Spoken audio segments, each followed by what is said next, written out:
Good evening, everyone. כבוד הרב, חודש טוב. חודש טוב ומבורך. Thank you. Okay.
Okay, so we're starting the new topic, new chapter, getting into the meal here. So it says, "Veinagev yadav hetev," right? First thing it says is in the Torah is that now dry your hands well after you washed your hands.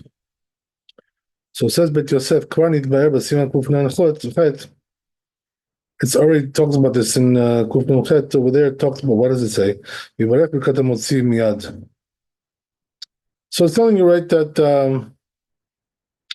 we already explained that in chapter 158. So this is 166. Okay.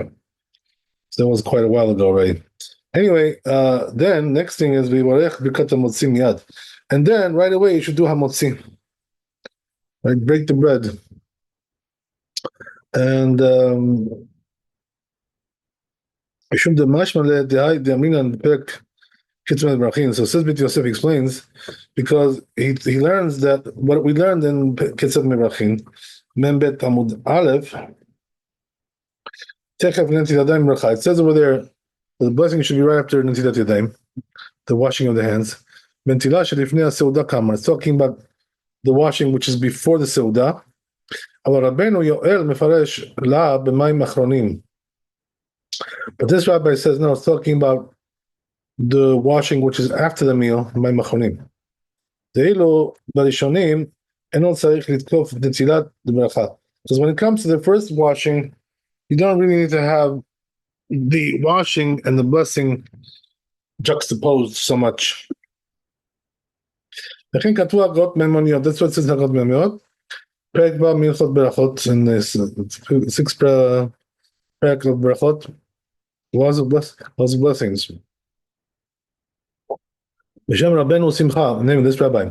וגם הרמב"ם כתב שם, Rambam also says there, that תכף לנטילת ידיים שלאחר הסעודה ברכת המזון. Right after, right, the blessing,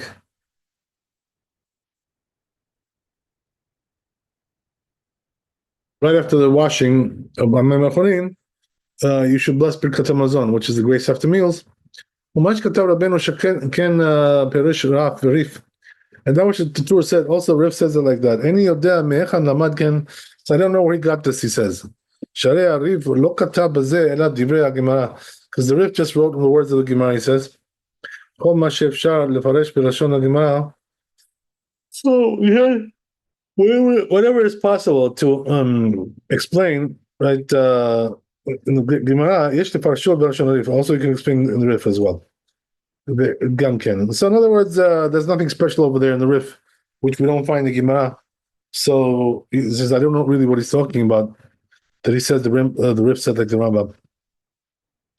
Mash Katav the Mitocha Yerushalmi. That which he said that from the Yerushalmi in Brachot. It implies that it's talking about the washing before the meals. Because it says there that one juxtaposes the blessing to washing of the hands, and no nizok b'chol seudah. He's not going to be hurt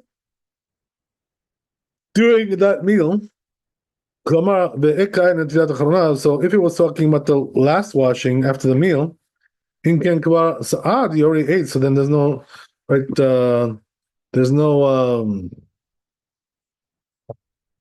result that comes from regarding the meal from this washing, if that's the case.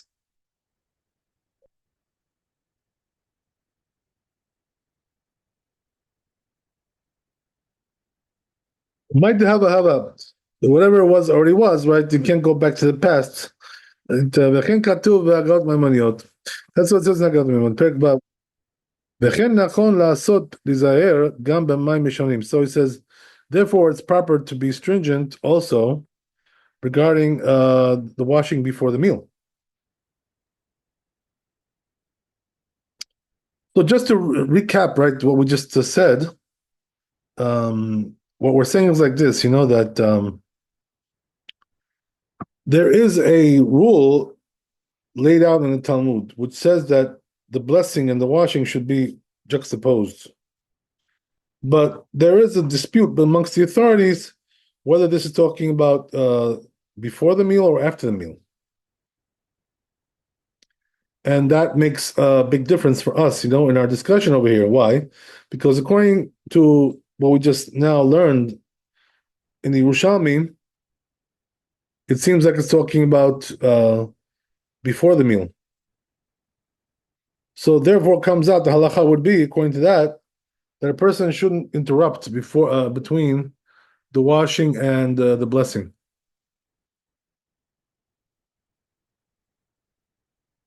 With some other with some other speech or something like that, or activity, whatever it is. We don't want that. We wouldn't want that.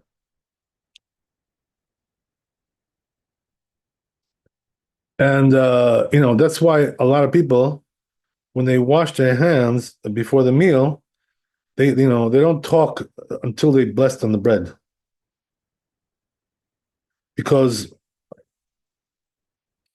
that would be an interruption, between the washing and the blessing. But according to the other opinion, which says it's talking about the washing after the meal, so then right before the meal, we're not particular regarding this, so therefore a person could actually talk there between the washing and the blessing.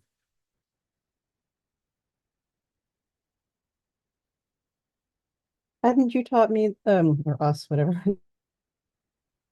that we should only, if we're going to talk, we should only say something that's necessary or related to the meal, like, I don't know, pass the salt or whatever.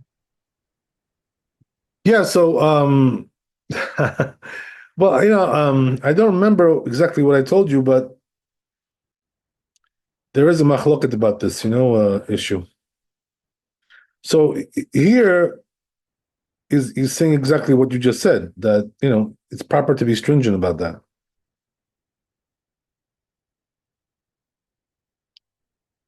But in the Shulchan Aruch, we're going to see that he's not so particular about this, as you would think. Okay, I met some Ashkenazim who won't even say, like, I don't know, they won't say anything, even if it's something they need to say. Yeah, the Ashkenazim are more stringent about it. Okay. And the Sfaradim are not so stringent about this. In fact, I've been told by some of my who was this? Some of my my children, because we call it, one of my daughters is married to, the family of Maran, the Rabbi Shalom. So they, they used to eat there as guests, on Shabbat, whatever it was for dinner.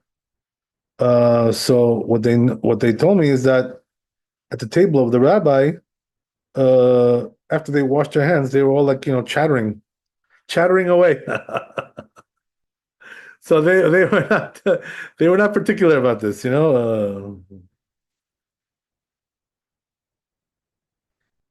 So yeah, so we have two sides to the story there. Uh, but here's the thing, right? There is one piece of encouragement about this, which is that the Yerushalmi says that if you don't talk, then you won't be harmed during that meal. So that's a good thing, to aspire to. If To you don't, you won't be harmed. Is that what you said? Yeah, if you don't want to harm yourself. Okay. You know what I mean? So what kind of harm are we talking about? So, one very common thing is, like choking hazard. And some people, sometimes they choke during the meal. Something went down the wrong pipe, whatever, right? So, it's a good thing to be, to told that this won't happen to you. So therefore, good idea to be silent if possible. But the truth is, as I said, in some communities, they're just not particular about this. So we're going to see the Shulchan Aruch, right, the bottom line, what it says there about this. So it goes on, Garcina Perk Arve Psachim. It says in Psachim, Kuf Tetvav Amud Bet, נטל ידיו בטיבול ראשון, נוטל ידיו בטיבול שני. משום דחמא דבאי למימא אגדת ועלה על יד ודינמא אסוכי אסכי, לדעתי ונגע בגבי נטל ידיו לא יקדש, משמע בגמרא דלא הווה קידוש. היסח הדעת, כיוון שדעתו לאכול, וכתב המוריכי, דהו הדין להבדלה, דלא הווה היסח הדעת, כיוון שדעתו לאכול מיד. So, let me just translate all this stuff here. So it says the Gemara a couple of things, right? In Psachim, Kuf Tet Vav Amud Bet. So I'll translate it literally for you, right? And then we'll try to understand what he's saying here. So literally it says like this, right? If he washed his hands for the first dipping, he should do also for the second dipping, And that's talking about the Passover Seder, right? Where you dip twice, right? The first time you wash and then you wash again, you wash twice during the meal, during the Seder.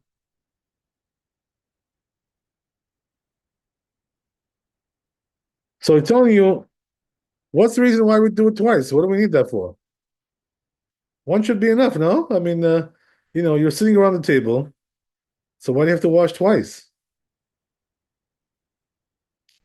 So he says, because, right, we're going to say some agadata, right? What does that mean? We're going to say the agada, right? Ve'halel dilma ve'halel, and also halel.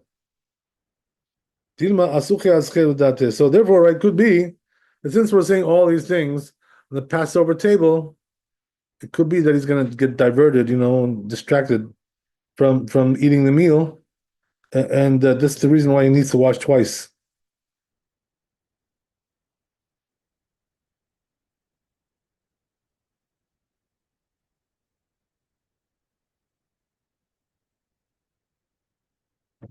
Benagav Natal Yadav Lo Kadesh.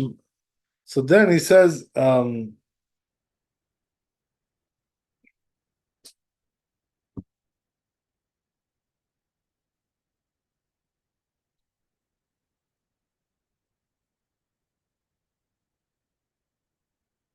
what's going to happen if he gets distracted? What does that mean?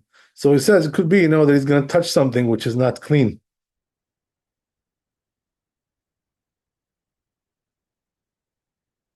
So then he says,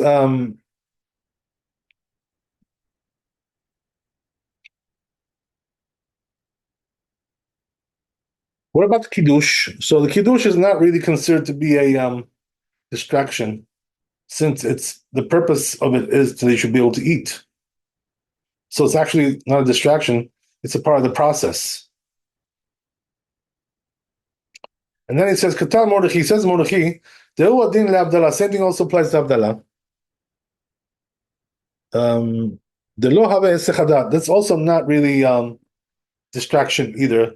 Why? Because you need the Havdalah to make to eat. Without Havdalah, you can't eat. Kivan shedato lechol miyad. So why is that? Because he wants to eat right away. So therefore, there's no interruption. There's no distraction with that. It's part of the procedure. That's what he's saying, the Bet Yosef. Okay. Oh wow. Okay. So that's the end of it. End of the whole Bet Yosef. Okay, so let's see Shulchan Aruch. It's a short chapter. Let me just, before we go Shulchan Aruch, let me just look at the tour. If there's anything that we missed there. And if not, we'll go straight to Shulchan Aruch.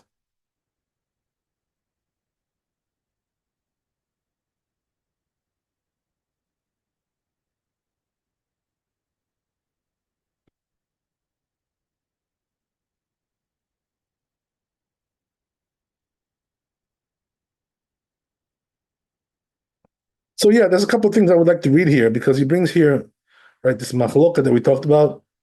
Who's on which side, right? So we know the rundown here of these two camps. You know who they are. There's two diverging camps over here. So he says, "V'chen piresh Rav Alfas ve'Rambam Zal." Right. So Rav Alfas, right, who's the Rif, says that this dictum that we just mentioned is talking about after the meal, right? The Mayim Achronim, but not before the meal. The Rambam Zal, and also the Rambam. So in other words, you see, right, that the Rif and the Rambam don't hold by this. That you have to be silent, between the washing and the blessing.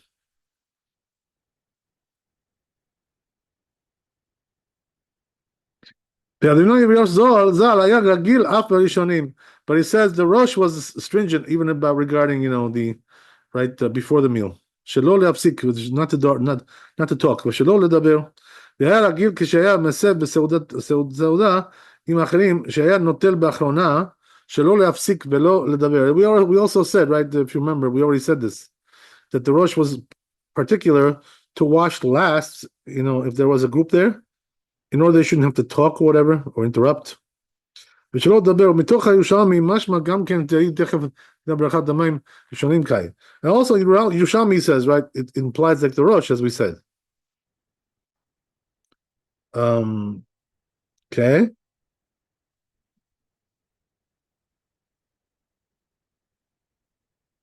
Right, so in other words, he brings this whole thing, the tour, that he won't be harmed during that meal if he's going to be careful about that, not to talk, whatever, not to interrupt. So here we go, right? So what's the rundown here? We got on the one side, we got the Rif and the Rambam, who say that it does not apply, so you can talk between or interrupt before the washing and then the blessing. On the other side, we have the Rosh, right? Who, and he has the Yerushalmi that supports him.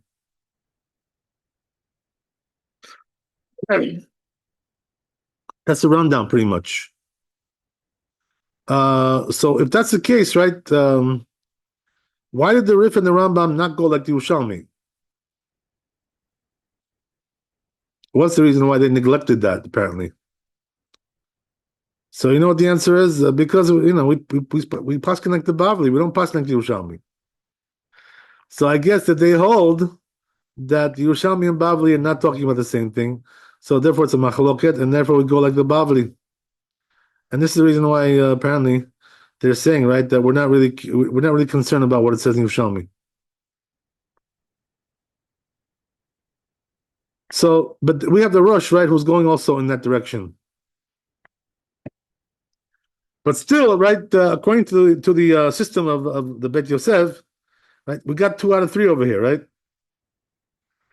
We have the Rif and the Rambam, so therefore the halacha is like them. So now it's beginning to be clarified, right? What's going on over here?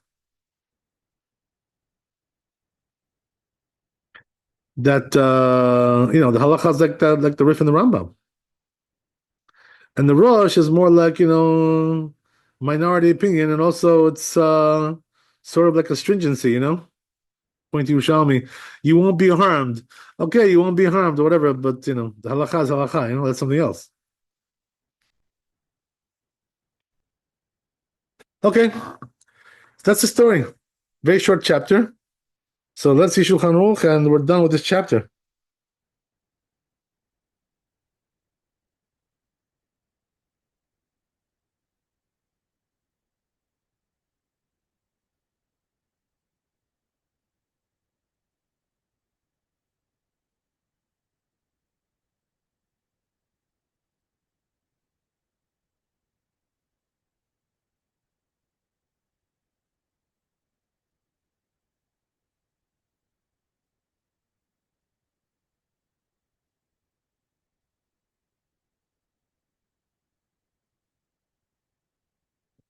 Looks like I got to bring it up because it's a new chapter.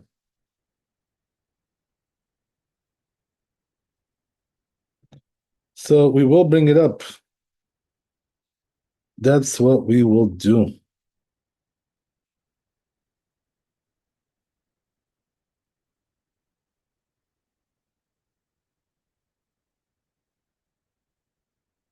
Oops, Samech Zayin.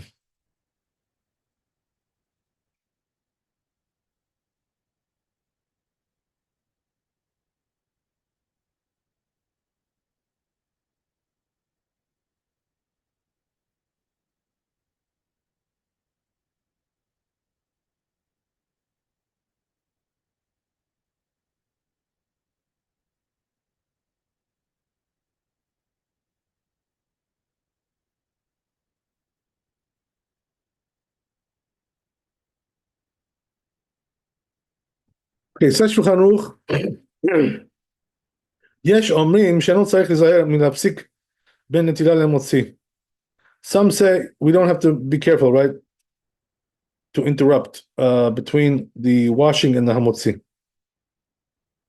That's the first opinion. Right? That's the Rif and the Rambam, as we said, right?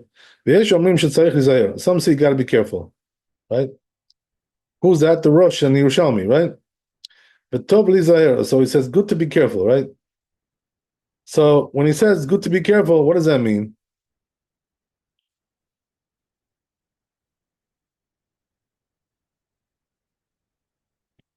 That means that it's a chumrah.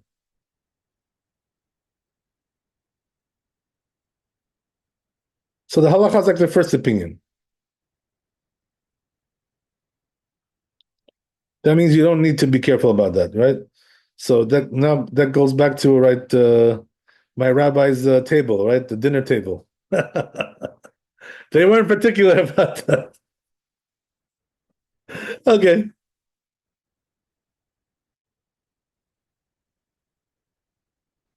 But if you want that extra credit, right? Of being guarded during the meal, so then go for the second opinion. If you're into extra credit, right? That's the way it is. I personally, I'm used to it already. Like I try not to talk. Like I'm just, it's like habit already by me. I just don't talk. Not because it's forbidden, just old habits die hard, as they say. That's the whole thing. But whoever wants to talk, okay, so talk away. No problem. So what does Rama say here? If Mikre afsek, right? So he says also there's interruption without even talking, right? Which is that you just like waited enough time to walk 22 amma, right? Which is like 11 meters, which is like 30 feet, whatever. So it's like a few seconds, whatever it is. So he's trying to tell you, right? You should try to do it right away. According to Tosfot. So yeah, we have two different opinions here going on, as we said, right? No, so the second opinion is like more like a chumrah. That's pretty much what it is.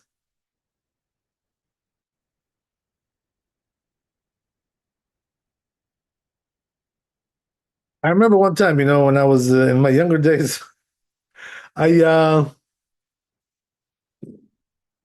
I was learning in a certain Ashkenazi yeshiva, and one of the rabbis invited us, for a Shabbat meal over his house.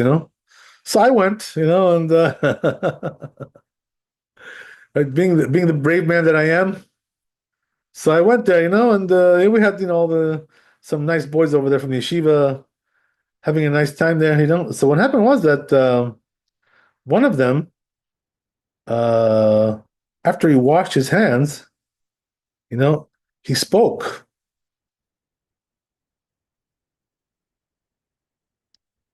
And so what did this rabbi tell him?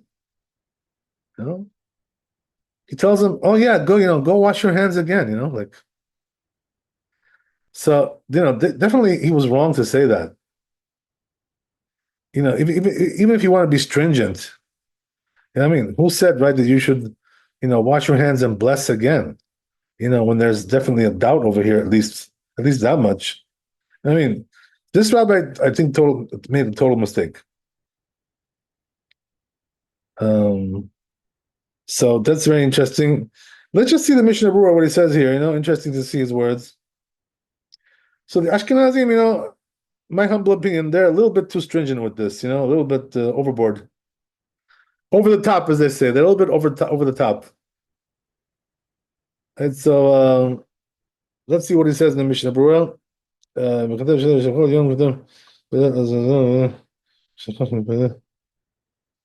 He's talking about something else. Anyway, let's see what else we got.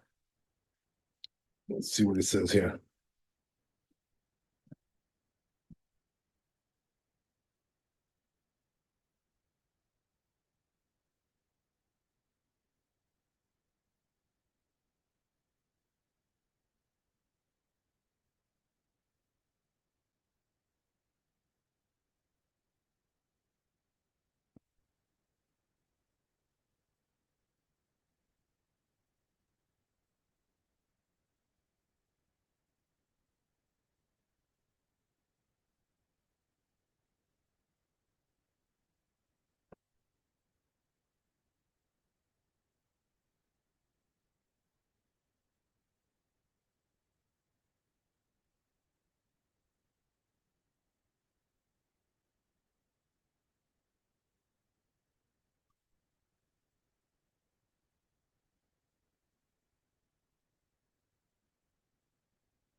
Yeah, he certainly is not so stringent like this rabbi, that I told you about. Certainly doesn't.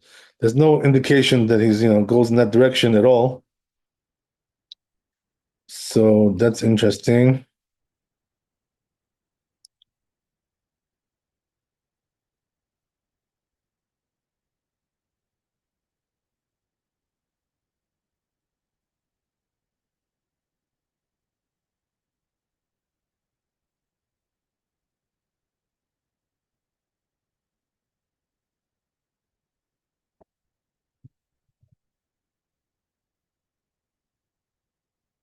Yeah. Okay. So basically, right, what we have to say is like this: that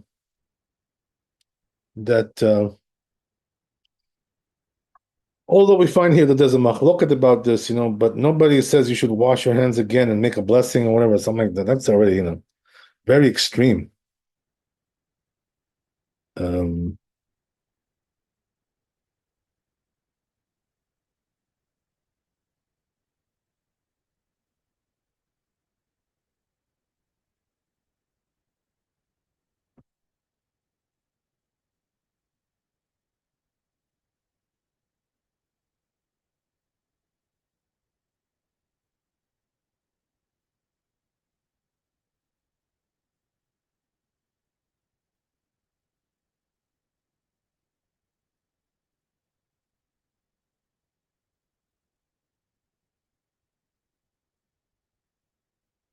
so yeah, so basically, right, what we're gonna say is that it's good to be stringent, but really the halacha is not like that. Halacha is that we can be lenient. That's it. Bottom line. But certainly, right, nobody tells you to wash again or to make a blessing again, right? That's already, it's absolutely ridiculous.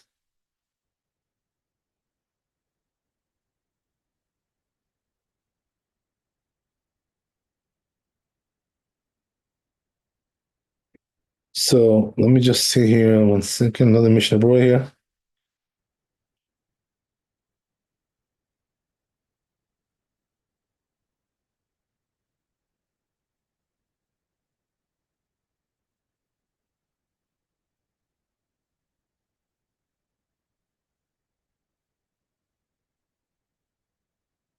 Oh, there you go. Right. So, okay. Well, looks like the Mishnah Berurah agrees with me.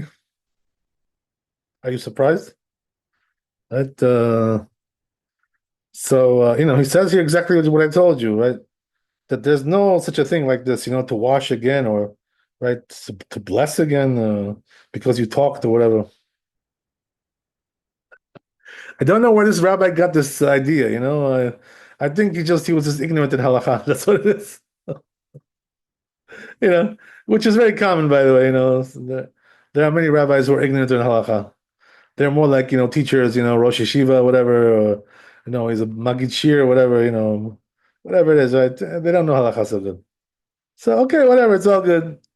Anyway, right? No such a thing like that. Okay, there you go. It's settled. The matter is settled. Okay. Okay. So I guess we'll try going into the next chapter a little bit. Right? Let's see what we can do. We still have a little bit more time. We can do a couple more things, maybe.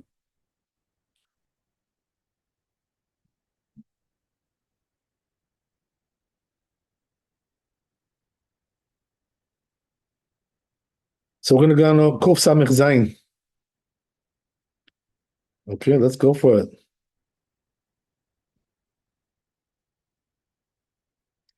This one is a bigger chapter. We're not going to finish this tonight. I can tell you that right now.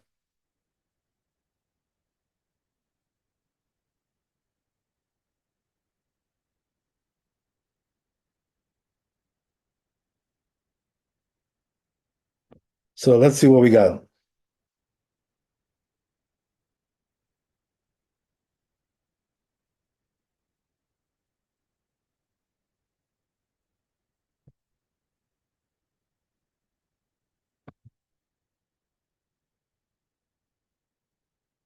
So it says like this: "V'Shabbat mevarech birkat hamotzi kodem she'yachtoch." On Shabbat, bless the hamotzi before you cut the bread.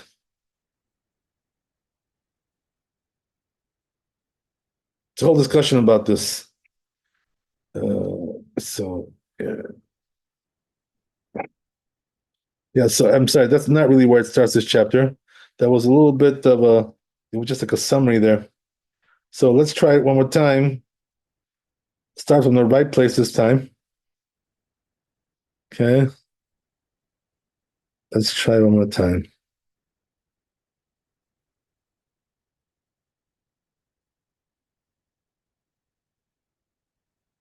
So it says the tour like this. Right? This is also an interesting thing. It says, right, when you break bread, okay, there's also halacha like this. which part of the bread should you break? You got your nice loaf, right? You got your nice challah, whatever it is, right? Which part should you go for to break? Or maybe it just doesn't matter, like you break whatever you want. But no, it doesn't say like that, right? It says there is a rule about this. Okay? So what's the rule? The rule is you should break from the part which is like well baked. In other words, like the well done part of the loaf. Now, anybody know why that is, by the way? What's the reason why we're particular about that?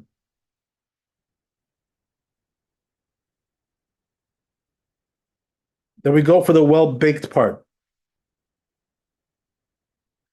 So the answer is because it's more like tasty, right? So you want to bless on the good part. Nice and toasty, like crunchy, right? Whatever, it's good stuff. That's why we go for that. So this is like a halakha. So if you guys want to know, by the way, there's like a story behind this, Very funny story. So what's the story? Where is the story brought down? It's brought down in Talmud, right? And which Masechet is it? I think it's Sanhedrin, if I remember correctly. So what does it say there? It says something funny, right? That there were some kings, if you know, as you know, right? If you learn some Bible during the first temple, who are like wicked kings, sinners. So these names are like famous, right? We have some famous names. So one of the biggest sinners, the kings, right, in the first temple, who he was, right? The infamous big sinner, right? This was Menashe, right? So Menashe, caused a lot of problems, in his kingdom. The truth is, that he caused people to sin, idolatry, all kinds of stuff. And then what happened was, right? He ruled over Israel for 52 years, right? Even more than Bibi. Right? Bibi is a novice, right? He's a beginner. He's a Trojan horse compared to this guy. 52 years he ruled, right? But the thing is that when he started, right, he was a very big sinner. He caused Israel to sin as well, caused a great deal of sins. But then, right, he did teshuvah. Oh, right? So they say, right, he was sitting, I don't know, about 30 years, in teshuvah. This guy, Menashe. So so in the end, right, turned out good for him. So the rabbis in the Gemara there, in the Mishnah, they have a machloket whether Menashe has a portion in the world to come or not. Some say he doesn't have a portion in the world to come. Some say he does. Right? So the question is, why this machloket? What's the reason why? So the ones who say he does have a portion is because he did teshuvah. He did teshuvah. It's good. Right? The gates of repentance. Right? Rabbi Yonah. Right? You guys know about that book, right? And the laws of teshuvah, the Rambam. Right? That's my favorite. I don't need more than that. But anyway, right? The point is that he did teshuvah. So if he did teshuvah, why shouldn't he have a portion in the world to come? This is the question, So the rabbis say over there, the reason is because he did teshuvah from fear, He God scared him out of his wits, and because of the fear, he did teshuvah. So that's not really a good teshuvah, He was shocked into it. It was like sort of like coercion, So what's the story with that? You want to tell you a nice story, right? Story time, right? So it says, right, regarding this thing, what happened was, right, that he was like a major, heavy duty idolater, this guy. Menashe, So what happened was that he brought some. He was attacked by some foreign king, you know, and they caught him, and they took him right captive, and he was like trapped there.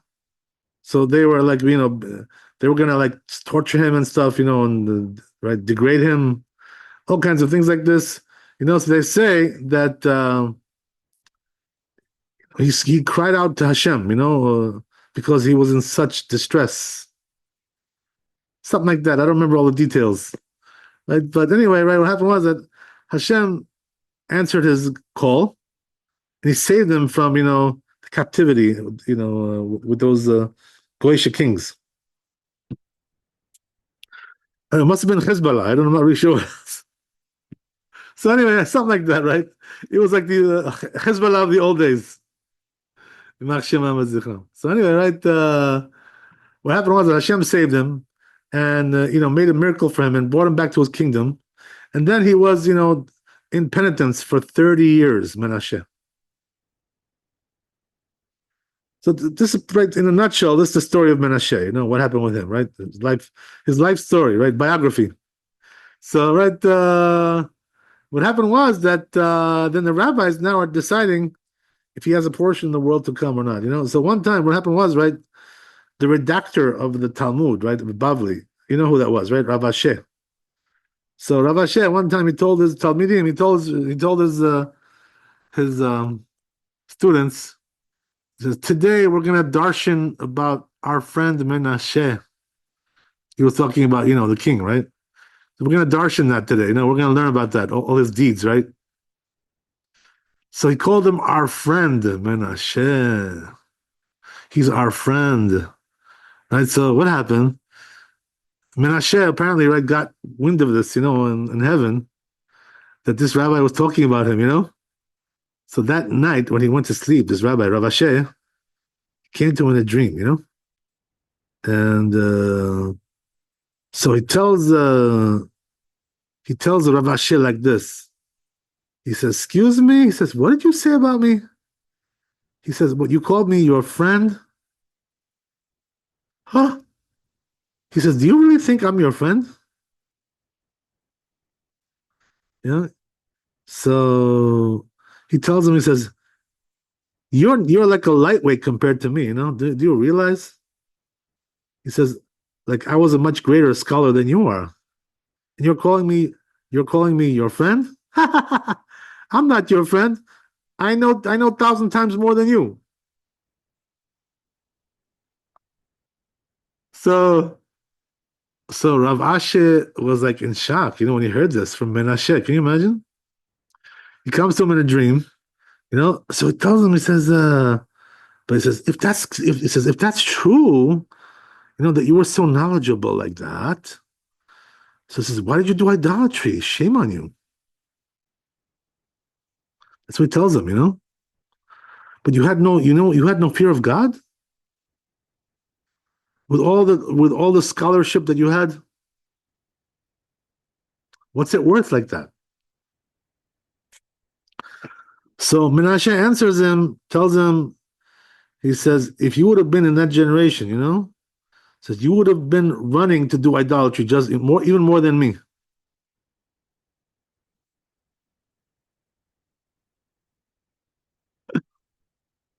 So, right, what did he mean to say by that? He meant to say, right, that the Yetzer Hara of idolatry was so big in the first temple that it seduced even the greatest of men. You know what I mean? That's the way it was.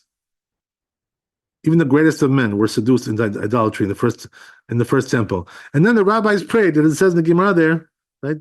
They prayed to abolish the Yetzer Hara of idolatry because it was too big. Most people couldn't deal with it. It was too heavy.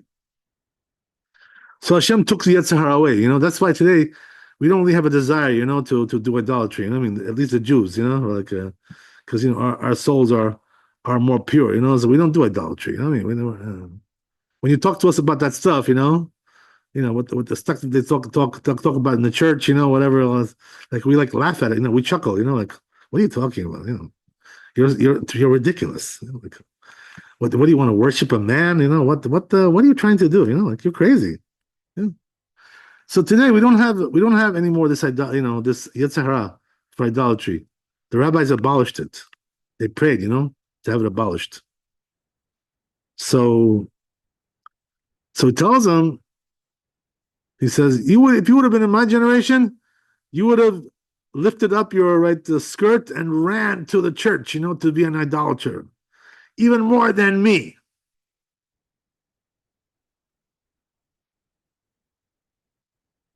So he says, you know what? He says, before he tells him that answer, right, regarding this, he asked him, he says, oh, yeah, you call me your friend? So he says, you know what I'm going to do? I'm going to give you a quiz to see how much you know halakha. Let's see how much you really know, right? Since you consider yourself my friend. So he tells me, he says, what's the rule, right, regarding, when you break the bread, right? Which part of the loaf are you supposed to break off? This is exactly the halakha we learned over here. That's why I'm telling you the story. Right? So Rav Ashi tells him, he says, I'm sorry. He says, I don't know. I don't have an answer for you. Rav Ashi didn't know this halakha, So he told him the halakha, right? Menashe, he told him, well, you got to do it at the crispy part, right? The crispy side. Then don't you know? What do you, and you call me your friend, huh? You're ridiculous. That's what he tells him. I mean, you're not my friend. You're not even big enough to be my disciple. So that's where we learn this Gemara and this halakha from, that we're learning over here. We learn it from that Gemara there, that story, right? In Sanhedrin. That's where we get that from. So there you go, right? In the flesh, this is the halakha that Menashe taught to Rav Ashi.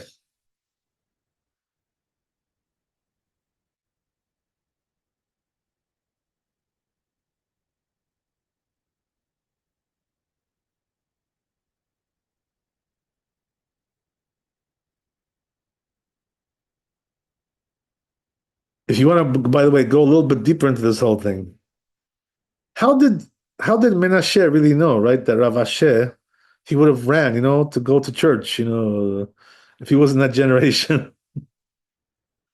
So, it could be that there's this issue was like Gilgulim, reincarnations, you know what I mean?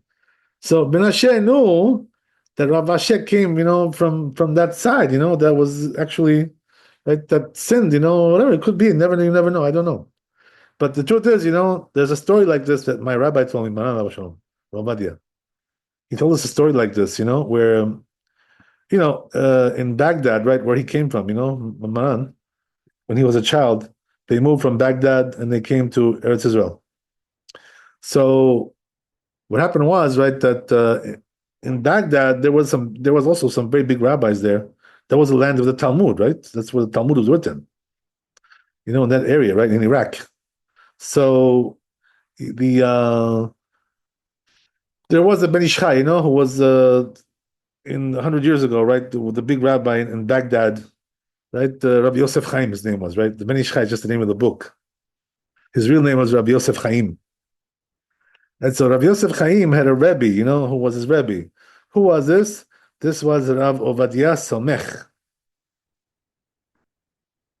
These were two big Chachamim, they say, by the way, the Ben Ish Chai wrote like 100 books, even though most of them disappeared because they got lost, whatever.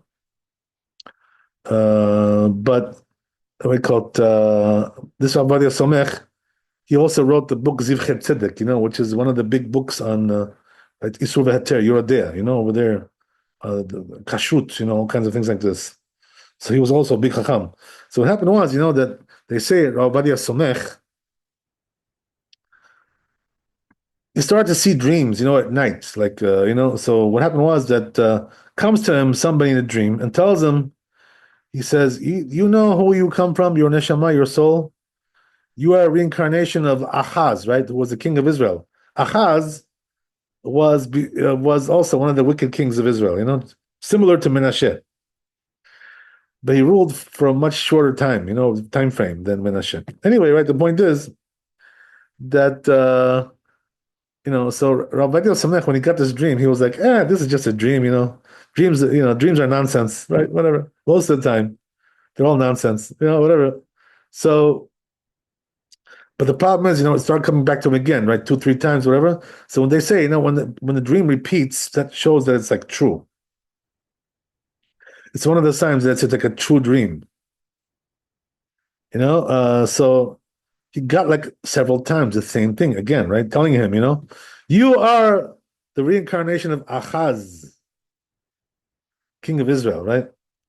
So what happened was, right, that he told over this dream to the Ben Ish Chai, who was his disciple.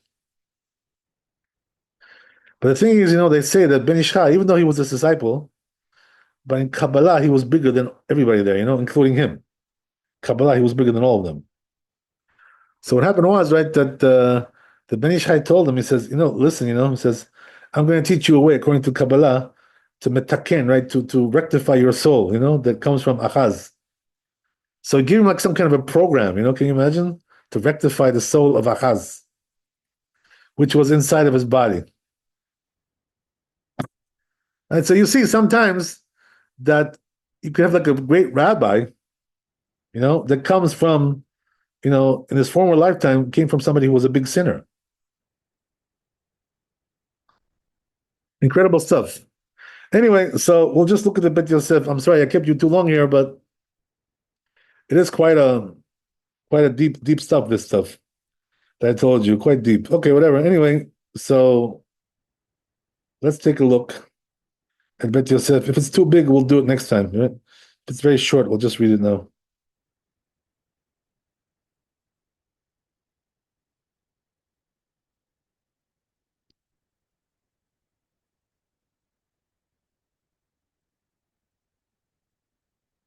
Yeah, it's quite large. Okay, so I guess we'll pick it up next time, Bezat Hashem.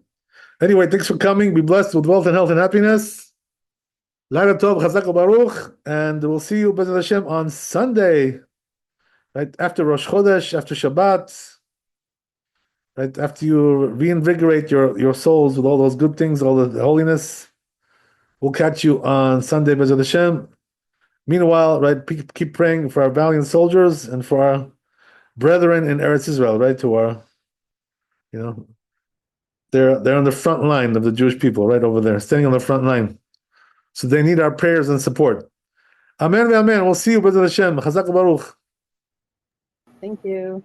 Kavod Harav, thank you so much. God bless.